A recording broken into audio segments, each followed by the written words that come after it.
আসসালামু আলাইকুম ওয়া রাহমাতুল্লাহ। বন্ধুরা, জামাত ত্যাগ করার শাস্তি সম্পর্কে একটা গুরুত্বপূর্ণ হাদিস নিয়ে চলে আসলাম। আশা করি আপনারা ভিডিওটি শুরু থেকে শেষ পর্যন্ত মনোযোগ সহকারে এবং আমলের নিয়তে শুনবেন।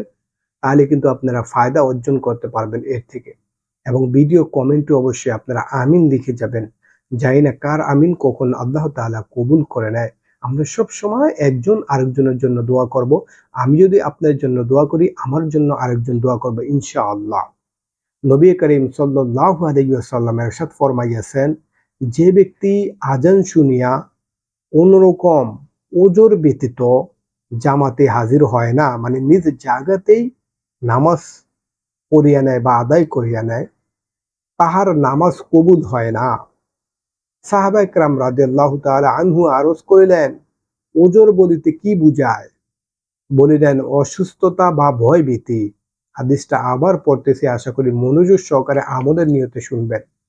নবী করিম সাল্লাল্লাহু আলাইহি ওয়াসাল্লাম ইরশাদ ফরমাইয়াছেন, যে ব্যক্তি আজান শুনিয়া কোন রকম ওজর ব্যতীত জামাতে হাজির হয় না, নিজের জায়গাতেই নামাজ পড়িয়া নেয়, তাহার নামাজ কবুল হয় না। সাহাবা ইকরাম রাদিয়াল্লাহু তাআলা আনহু আরজ করিলেন, ওজর বলিতে কি বুঝায়? বলিলেন, অসুস্থতা বা ভয়ভীতি। বন্ধুরা, আজকের ভিডিওটা এখানে শেষ করলাম। আবার দেখা হবে আপনাদের সাথে অন্য কোনো নতুন ভিডিওতে। সে পর্যন্ত আপনারা ভালো থাকবেন এবং সুস্থ থাকবেন। আমাদের এই ছোট্ট পেজটাকে সাপোর্ট করে আমাদের সঙ্গে থাকবেন। আর অবশ্যই ভিডিও কমেন্টে সবাই আমিন লিখে যাবেন।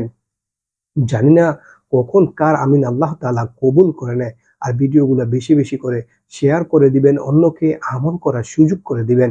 এতে করে আপনি নিজেও সওয়াবের অংশীদার হবেন ইনশাআল্লাহ।